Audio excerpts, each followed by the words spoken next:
Team UDF ആണ് ഈ തെരഞ്ഞെടുപ്പിനെ നേരിടുന്നത്.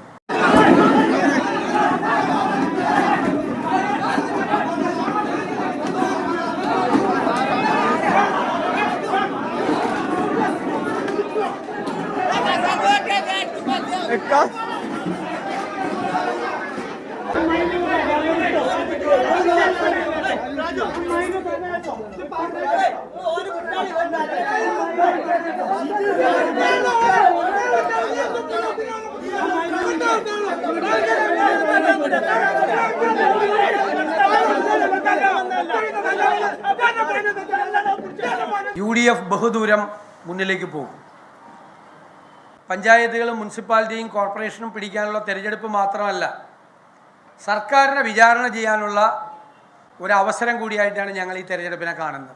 സതീശൻ സാർ പറഞ്ഞത് കേട്ടല്ലോ, ലോക്കൽ ബോഡി ഇലക്ഷനെ നേരിടുന്നത് ടീം UDF ആയിട്ടാണ്. നിങ്ങൾക്ക് സംശയം തോന്നരുത് കേട്ടോ. പലയിടത്തും പ്രശ്നങ്ങളും വിമതരും അല്ലെങ്കിൽ അവിടെ പ്രശ്നങ്ങളുണ്ട് ഇവിടെ പ്രശ്നങ്ങളുണ്ടെന്നൊക്കെ TV-ക്കാരും വാർത്താ ചാനലുകാരും ഒക്കെ പറഞ്ഞ് വെറുതെ കുറ്റിത്തിരിപ്പുണ്ടാക്കുമെങ്കിലും അതിലൊന്നും വിശ്വസിക്കരുത്. ടീം UDF ആണ്. അത്രമാത്രം ആത്മവിശ്വാസത്തോടു കൂടിയാണ് നമ്മുടെ പ്രതിപക്ഷ നേതാവ് പറയുന്നത്. അദ്ദേഹത്തിന് അറിയാം ഇത് നിലനിൽപ്പിൻ്റെ രാഷ്ട്രീയമാണ്. ഇത്തവണ കൂടി ഈ തദ്ദേശ തെരഞ്ഞെടുപ്പിലും വരുന്ന അസംബ്ലി തെരഞ്ഞെടുപ്പിലും പരാജയപ്പെട്ടു കഴിഞ്ഞാൽ പിന്നെ ആ പീസ് പൂട്ടേണ്ടി വരും എന്നുള്ളത് പ്രതിപക്ഷ നേതാവിന് നല്ല നിശ്ചയമുണ്ട്. ഇനി ഇദ്ദേഹത്തിൻ്റെ തന്നെ നമ്മുടെ ദേശീയ നേതാവും നമ്മുടെ MP-യുമായ നമ്മുടെ വേണുഗോപാലൻ സാറിന് എന്താണ് പ്രതീക്ഷ എന്നും കൂടെ നമുക്കൊന്ന് കേട്ടു നോക്കാം. വളരെ നല്ല വിജയം കേരളത്തിലെ ജനങ്ങൾ UDF-ന് നൽകുമെന്നുള്ള ഉറച്ച ആത്മവിശ്വാസത്തിലാണ് ഞങ്ങളെല്ലാവരും. കാരണം കഴിഞ്ഞ 9.5 കൊല്ലക്കാലമായിട്ടുള്ള ഈ സർക്കാരിന്റെ ദുർഭരണം കണ്ട് മടുത്ത ജനങ്ങൾ ആ സർക്കാരിനെ താഴെയിറക്കാനുള്ള ഒരു അവസരത്തിന്റെ നാന്ദിയായിട്ട് ഈ തെരഞ്ഞെടുപ്പുകളെ കാണും എന്ന് ഞങ്ങൾ ഉറച്ചു വിശ്വസിക്കുന്നു. അതുകൊണ്ട് UDF വലിയ പ്രതീക്ഷയിലാണ്, ഉജ്ജ്വല വിജയം നേടും. അപ്പൊ ദേശീയ നേതാവ് വേണുഗോപാൽ സാറിനും വലിയ പ്രതീക്ഷയാണ്, ആത്മവിശ്വാസമാണ്. എന്തായാലും UDF ജയിച്ചേ പറ്റൂ എന്ന് അദ്ദേഹത്തിന് നല്ല ബോധ്യമുണ്ട്. പക്ഷെ എന്തോ ആ ഒരു ശബ്ദത്തിന് അല്ലെങ്കിൽ ആ അഭിപ്രായത്തിന് ഒരു ഗാംഭീര്യക്കുറവുള്ളതുപോലെ ഒരു സംശയം.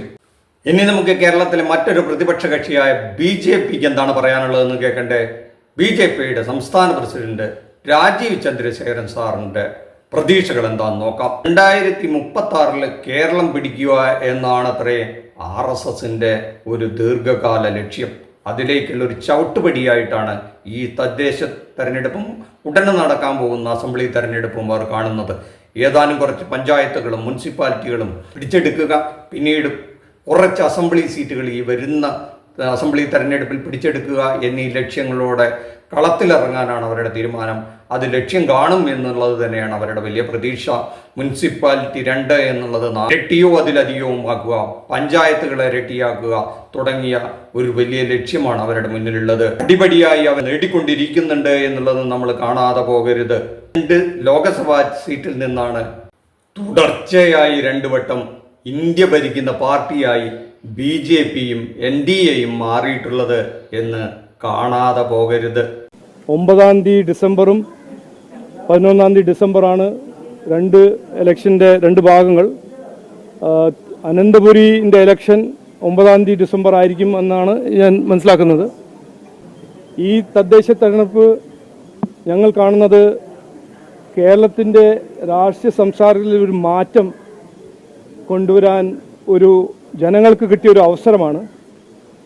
വികസനം, വികസിത കേരളം, വികസിത കോർപ്പറേഷൻ, വികസിത മുനിസിപ്പാലിറ്റി, വികസിത പഞ്ചായത്ത്, ഇത് സൃഷ്ടിക്കാൻ ഒരു അവസരമാണ്. എത്രയോ കൊല്ലം മാറി മാറി ഭരിച്ച LDF-ഉം UDF-ഉം എന്ത് ചെയ്തിട്ടുണ്ടെന്ന് ജനങ്ങൾക്ക് കൃത്യമായി മനസ്സിലായിട്ടുണ്ട്. അവർ മാറ്റം ആഗ്രഹിക്കുന്നു. അപ്പൊ ജനങ്ങൾ മാറ്റം ആഗ്രഹിക്കുന്നു എന്നുള്ള കാര്യത്തിൽ നമ്മുടെ രാജീവ് ജിക്ക് ഒരു സംശയവുമില്ല. ആ രാഷ്ട്രീയ സംസാരമൊക്കെ ഒന്ന് മാറ്റിയെടുക്കണത്രേ. അദ്ദേഹത്തിൻ്റെ മലയാള ഭാഷയിലെ ചില പ്രശ്നങ്ങളാണ് കേട്ടോ. രാഷ്ട്രീയ സംസാരം മാറ്റിയെടുക്കണമെന്ന് പറഞ്ഞാൽ ഇപ്പോൾ ഉള്ള രാഷ്ട്രീയ കാലാവസ്ഥയെ മാറ്റിയെടുത്ത് BJP-ക്ക് അനുകൂലമായ ഒരു കാലാവസ്ഥ സൃഷ്ടിക്കണം എന്നാണ് അദ്ദേഹം പറഞ്ഞത്. അപ്പോൾ അദ്ദേഹത്തിന് ഈ മലയാളത്തിലെ ചില പദങ്ങളൊന്നും വേണ്ട വിധത്തിൽ ഫ്ലുവൻ്റായിട്ട് സംസാരിക്കാൻ അറിയാത്തതിൻ്റെ കാര്യമാണ്. അതെന്തെങ്കിലും ആവട്ടെ, അദ്ദേഹത്തിൻ്റെ ആശയും അഭിലാഷവും ആഗ്രഹവും അദ്ദേഹം പറഞ്ഞു വെച്ചു. അടുത്ത മാസം 9-ാം തീയതിയും 11-ാം തീയതിയും നടക്കുന്ന രാഷ്ട്രീയ അംഗത്തട്ട് ഒരുങ്ങിക്കഴിഞ്ഞു. തദ്ദേശ സ്വയംഭരണ സ്ഥാപനങ്ങളിലേക്ക് നടക്കുന്ന തെരഞ്ഞെടുപ്പിൽ എന്തായിരിക്കും റിസൾട്ട്, അതായിരിക്കും ഉടനെ നടക്കാൻ പോകുന്ന അസംബ്ലി തെരഞ്ഞെടുപ്പിലും അതിൻ്റെ ട്രെൻഡാണ് ഉണ്ടാകുക എന്നാണ് കുറച്ച് വർഷങ്ങളായി കേരളം കാണിക്കുന്ന ട്രെൻഡ്. അത് 2005-ലാകട്ടെ, 2010-ലാകട്ടെ, 2015-ലാകട്ടെ, 2020-ലാകട്ടെ, അങ്ങനെയായിരുന്നു കേരളം ചരിത്രമെഴുതിയത്. 2010 നടന്ന തെരഞ്ഞെടുപ്പിൽ UDF-ന് നല്ല മുൻതൂക്കമുണ്ടായിരുന്നു. അപ്പോൾ 2011 ഉമ്മൻചാണ്ടി സർക്കാർ വന്നു. 2015 നടന്ന ലോക്കൽ തെരഞ്ഞെടുപ്പിൽ LDF-നായിരുന്നു മുൻതൂക്കം. അപ്പോൾ വീണ്ടും LDF ആണ് അധികാരത്തിൽ 2016 വന്നത്. 2020 നടന്ന തദ്ദേശ തെരഞ്ഞെടുപ്പിൽ LDF വീണ്ടും മുന്നേറ്റം നടത്തിയപ്പോൾ 2021 ചരിത്രത്തിൽ അതിന് ആദ്യമായി വീണ്ടും ഒരു തുടർ ഭരണം കേരളത്തിന് സമ്മാനിച്ചുകൊണ്ട് LDF വരുന്നു. അതുകൊണ്ടാണ് 2025 ഡിസംബർ 13 വോട്ട് പെട്ടികൾ പൊട്ടിക്കുമ്പോൾ എന്താണോ റിസൾട്ട്, എന്താണോ ട്രെൻഡ്, അതായിരിക്കും 2026 മെയ് മാസത്തിൽ നടക്കുന്ന അസംബ്ലി തെരഞ്ഞെടുപ്പിൻ്റെയും റിസൾട്ട് എന്നുള്ളതാണ് എല്ലാവരും പ്രതീക്ഷിക്കുന്നത്. രാഷ്ട്രീയ കക്ഷികളും അങ്ങനെയാണ് കാണുന്നത്. അതുകൊണ്ടാണ് അരയും തലയും മുറുക്കി എല്ലാവരും കച്ചകെട്ടി ഇറങ്ങിയിരിക്കുന്നത്. അതിൻ്റെ പ്രതീക്ഷകളാണ് ഇപ്പോൾ നമ്മൾ കേട്ടത്. ഇപ്പോൾ ഭരിക്കുന്ന കക്ഷിക്ക് മൂന്നാമതും തുടർഭരണമുണ്ടാകുമോ എന്നുള്ളതാണ് എല്ലാവരുടെയും ആകാംക്ഷ. ഭരിക്കുന്ന പാർട്ടിക്കും പ്രതിപക്ഷ കക്ഷികൾക്കും ആ ആശങ്കയുണ്ട് എന്നുള്ളതാണ്. ഭരിക്കുന്ന LDF-നാകട്ടെ ആത്മവിശ്വാസം പകരുന്നത് 2006 മുതൽ കേരളം പതിയെ ഇടത്തോട്ട് ചിന്തിക്കുന്നു എന്നുള്ള ഒരു ട്രെൻഡ് വളരെ വ്യക്തമായി കാണാം. അതിനൊരു അപവാദം നടന്നത് 2010 നടന്ന തദ്ദേശ തെരഞ്ഞെടുപ്പും 2011 നടന്ന അസംബ്ലി തെരഞ്ഞെടുപ്പുമാണ്. 2011 അസംബ്ലി തെരഞ്ഞെടുപ്പിൽ കേവലം 2 സീറ്റിന്റെ നഷ്ടം കൊണ്ടാണ് LDF-ന് ഭരണം നഷ്ടപ്പെട്ടത്. അതല്ലെങ്കിൽ 2006 മുതൽ തുടർച്ചയായി ഇതുവരേക്കും ഇടതുപക്ഷ ഭരണം നിലനിൽക്കുന്ന ഒരു സംസ്ഥാനമായി കേരളം മാറിയേനെ. 2011 VS അച്യുതാനന്ദന് തുടർ ഭരണം കിട്ടാതിരിക്കാൻ വേണ്ടി LDF-ൽ തന്നെ ചിലര് ഈ പാര പണിതുകൊണ്ടാണ് ഈ 2 സീറ്റിന് ഭരണം നഷ്ടപ്പെട്ടത് എന്നും വിശ്വസിക്കുന്നവരുണ്ട്. ആ 5 വർഷം ഒഴിച്ചാൽ 2011 തൊട്ട് 2016 വരെയുള്ള കാലഘട്ടം ഒഴിച്ചാൽ തുടർച്ചയായ ഒരു 2 പതിറ്റാണ്ട് കേരളം ഇടതുപക്ഷത്തിനോടൊപ്പം ചേർന്ന് നിന്നു എന്നുള്ളതാണ് അവരുടെ ആത്മവിശ്വാസം. അത് ലോക്കൽ ബോഡി ഇലക്ഷനിലൊക്കെ ആണെങ്കിൽ തന്നെ ഒരു 500-ലധികം പഞ്ചായത്തുകൾ എപ്പോഴും അവരുടെ കൂടെ ഉണ്ടായിരുന്നു എന്ന് കാണാം. അത് 2015 549 പഞ്ചായത്തുകളായിരുന്നെങ്കിൽ 2020 അത് 514 ഉണ്ട്. 108ഓളം ബ്ലോക്ക് പഞ്ചായത്തുകളുണ്ട്. 43ഓളം മുനിസിപ്പാലിറ്റികൾ ഭരിക്കുന്നുണ്ട്. 5ഓളം കോർപ്പറേഷൻ ഭരിക്കുന്നുണ്ട്. ഇതൊക്കെ തന്നെ LDF-നെ സംബന്ധിച്ചിടത്തോളം ആത്മവിശ്വാസം പകരുന്നതാണ് എന്നുള്ള കാര്യത്തിൽ തർക്കമില്ല. എന്ന് മാത്രമല്ല, തുടർച്ചയായ 10 വർഷത്തെ ഭരണം, ആ കാലഘട്ടത്തിൽ നടന്ന ചില വികസന പ്രവർത്തനങ്ങൾ LDF മുന്നോട്ട് വെക്കുന്നത്. കഴിഞ്ഞ 10 വർഷത്തിനിടെ കേരളം നേരിട്ട നിരവധി പ്രതിസന്ധികളുണ്ട്. ഓഖിയാകട്ടെ, 2 മഹാപ്രളയങ്ങളാകട്ടെ, നിപ്പയാകട്ടെ, കൊറോണയാകട്ടെ, കേന്ദ്രത്തിൽ നിന്ന് കിട്ടാവുന്ന പലതരത്തിലുള്ള ധനപ്രതിസന്ധികളാകട്ടെ, അതിന് നടുവിലും കേരളം നേടിയ ഒരുപാട് നേട്ടങ്ങൾ ചൂണ്ടിക്കാണിച്ചാണ് ഇടതുപക്ഷം വോട്ട് ചോദിക്കുന്നത്. അതിലെടുത്തു പറയാവുന്നത് ഒന്നാമതായി UDF-ന്റെ ഭരണകാലത്ത് നിലച്ചുപോയ ദേശീയപാത വികസനം തന്നെയാണ്. അത് വീണ്ടും കേരളത്തിൽ പുനരാരംഭിച്ചു. മറ്റൊന്ന് തീരദേശ ഹൈവേ, മലയോര highway, Kochi Edamon high power tension transmission line അത് പൂർത്തീകരിച്ചു. ഗെയിൽ പൈപ്പ് ലൈന് അവർ ആപ്പീസ് പൂട്ടി ഇവിടെ നിന്ന് പോയതാണ്. അവർ തിരികെ വിളിച്ച് ആ പ്രവർത്തനങ്ങളും പുനരാരംഭിച്ച് കംപ്ലീറ്റ് ചെയ്തു. അങ്ങനെ തുടങ്ങി നിരവധി നേട്ടങ്ങളാണ് ഇൻഫ്രാസ്ട്രക്ചർ മേഖലയിൽ ഇടതുപക്ഷം ചൂണ്ടിക്കാണിക്കുന്ന നേട്ടങ്ങൾ. വിഴിഞ്ഞം പദ്ധതി ഉമ്മൻചാണ്ടിയുടെ കാലത്ത് തറക്കല്ലിട്ടെങ്കിലും അത് പൂർത്തീകരിക്കാൻ സാധിച്ചു. കുറച്ച് വൈകിയാണെങ്കിലും ആ പദ്ധതി കമ്മീഷൻ ചെയ്തു കഴിഞ്ഞു. പിന്നീട് അങ്ങോട്ട് വിദ്യാഭ്യാസ മേഖലയിലാണെങ്കിൽ ഗവൺമെൻറ് മേഖലയിൽ UDF സർക്കാർ കൂട്ടിക്കൊണ്ടിരുന്ന സ്കൂളുകളെല്ലാം വീണ്ടും തുറന്ന് വലിയ തോതിൽ ഹൈടെക് ക്ലാസുകളായി വികസിപ്പിക്കുകയും 50,000-ൽ പരം ഹൈടെക് ക്ലാസുകൾ നിർമ്മിക്കുകയും തുടങ്ങുകയും ചെയ്തു. ആരോഗ്യരംഗത്താണെങ്കിൽ നിരവധി ആസ്പത്രികളെ നവീകരിക്കുകയും അവിടെ ആധുനിക സജ്ജീകരണങ്ങളെല്ലാം ഒരുക്കുകയും ചെയ്തു. 5 ലക്ഷത്തിൽ പരം ആൾക്കാർക്ക് ലൈഫ് ഭവന പദ്ധതി വഴി വീടില്ലാത്തവർക്ക് വീട് വെച്ച് നൽകിയെന്ന് LDF അവകാശപ്പെടുന്നു.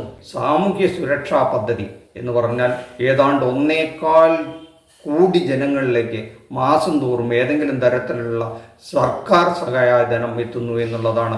അതും 600 രൂപ ഉണ്ടായിരുന്ന സാമൂഹ്യ സുരക്ഷാ പെൻഷൻ 2000 രൂപയിലേക്ക് എത്തിക്കുന്നു. ചെറുപ്പക്കാർക്ക് 1000 രൂപയുടെ ധനസഹായം കൊടുക്കാൻ തീരുമാനിക്കുന്നു. 35 വയസ്സും 60 വയസ്സുമുള്ള സ്ത്രീകൾക്ക് 1000 രൂപ കൊടുക്കാനായിട്ടുള്ള തീരുമാനമെടുക്കുന്നു. തുടങ്ങിയ നിരവധി സഹായധനങ്ങളെല്ലാം കൊടുത്തതുവഴി തങ്ങൾക്ക് വലിയ തോതിലുള്ള ജനപിന്തുണ ലഭിക്കുകയും വരുന്ന തദ്ദേശ തെരഞ്ഞെടുപ്പിലും അതേ തുടർന്ന് വരുന്ന അസംബ്ലി തെരഞ്ഞെടുപ്പിലും വൻ നേട്ടം കൊയ്യാൻ കഴിയുമെന്നും LDF ആത്മവിശ്വാസം കൊള്ളുന്നിടത്ത് ആ നേട്ടങ്ങളൊക്കെ തങ്ങളുടെ നേട്ടമാണെന്നും കേന്ദ്ര ഗവൺമെൻറ്റിൻ്റെ വകയാണെന്നും ഞങ്ങളുടെ സഹായം കൊണ്ടാണ് ഈ പദ്ധതികളെല്ലാം LDF സർക്കാരിനോട് നടത്താൻ പറ്റുന്നതെന്നും BJP അവകാശപ്പെടുകയും അതുകൊണ്ട് തങ്ങളെ തിരഞ്ഞെടുക്കണമെന്നും BJP പറഞ്ഞു വയ്ക്കുമ്പോൾ ഇതെല്ലാം ഒരു കള്ളത്തരമാണെന്നും കേരളത്തിന് വലിയ ഒരു കടക്കണിയിലേക്ക് തള്ളിവിട്ടു എന്നും പറഞ്ഞുകൊണ്ട് സതീശൻ സാറും UDFും പറയുന്നത് അത് നമുക്ക് സതീശൻ സാറിൻ്റെ വാക്കുകളിലൂടെ തന്നെ കേട്ടുനോക്കാം. ഈ സംസ്ഥാനത്തിൻ്റെ ചരിത്രത്തിലെ ഏറ്റവും ദയനീയമായ സ്ഥിതിയിലേക്ക് സമ്പദ് വ്യവസ്ഥ മാറിയിരിക്കുകയാണ്. ഖജനാവിൽ 5 പൈസയില്ല, കടം വാങ്ങിച്ചു കൂട്ടിക്കൊണ്ടിരിക്കുകയാണ്. എവിടെ നിന്നെല്ലാമാണ് കടം മേടിക്കുന്നതെന്ന് സർക്കാരിന് പോലും അറിയില്ല.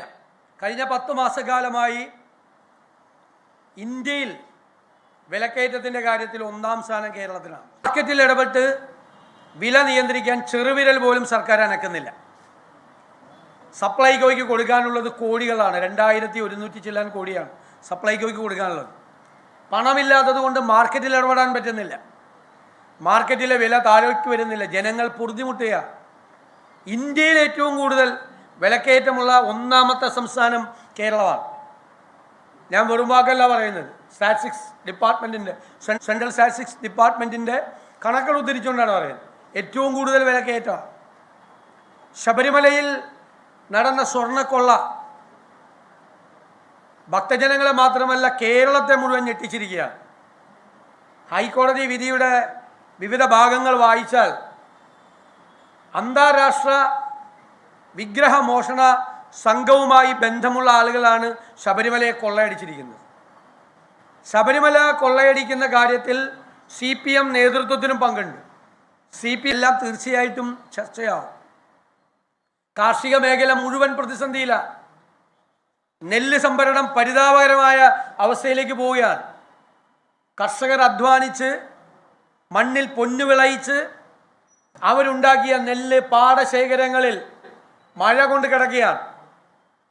മില്ലുകാരും ഇല്ല, സപ്ലൈകോയും ഇല്ല, സർക്കാരും ഇല്ല. ആ നെല്ല് മുഴുവൻ നശിച്ചു പോവുകയാണ്. പാവപ്പെട്ട കർഷകൻ്റെ ചുടുകണ്ണീരാണ് പാടത്ത് വീഴുന്നത്. ഇവിടെ ഒരു സർക്കാരുണ്ടോ? എത്ര ഭംഗിയായിട്ടാണ് ഉമ്മൻചാണ്ടിയുടെ കാലത്ത് നെല്ല് സംഭരിച്ചിരുന്നത്. തീരപ്രദേശത്ത് പട്ടിണിയാണ്, വറുതിയാണ്, മണ്ണെണ്ണ സബ്സിഡി ഇല്ല, മത്സ്യലഭ്യതയില്ല, തീരശോഷണമാണ്, വേലിയേറ്റ വെള്ളപ്പൊക്കമാണ്. ആയിരക്കണക്കിന് കോടി രൂപയുടെ പരിപാടികൾ പ്രഖ്യാപിച്ച സർക്കാർ 1 രൂപ പോലും തീരപ്രദേശത്ത് ചെലവാക്കുന്നില്ല. മലയോരത്ത് വന്യജീവികൾക്ക് വിട്ടുകൊടുത്തിരിക്കുകയാണ്, പാവപ്പെട്ടവനെ വിധിക്ക് വിട്ടുകൊടുത്തിരിക്കുകയാണ്.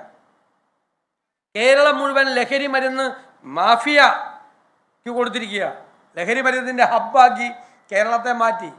ക്രമസമാധാനം മുഴുവൻ തകർന്നു. ഞങ്ങൾ പറഞ്ഞു ആരോഗ്യ കേരളം വെന്റിലേറ്ററിലാണ്. സിസ്റ്റം മുഴുവൻ തകർന്നു പോയി.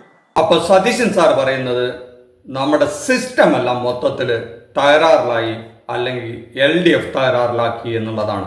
അപ്പം ഇതെല്ലാം കേട്ടിട്ട് നമ്മുടെ പ്രേക്ഷകർക്ക് തീരുമാനിക്കാം ആർക്ക് വോട്ട് ചെയ്യണം ചെയ്യണ്ട എന്നുള്ളത്. കാരണം അതിനുള്ള രാഷ്ട്രീയ പ്രബുദ്ധതയുള്ള വോട്ടർമാരാണ് നമ്മുടെ കേരളത്തിലുള്ളത്. അവർ കൃത്യമായി അവരുടെ ജീവിതത്തെ വിലയിരുത്തി വോട്ട് ചെയ്യുക തന്നെ ചെയ്യും, അല്ല അങ്ങനെ ചെയ്യുക തന്നെയാണ് വേണ്ടത് എന്ന് മാത്രം പറഞ്ഞുകൊള്ളട്ടെ. മറ്റൊരു വിഷയവുമായി മറ്റൊരു എപ്പിസോഡിൽ കാണുന്നതുവരെ താങ്ക് യു.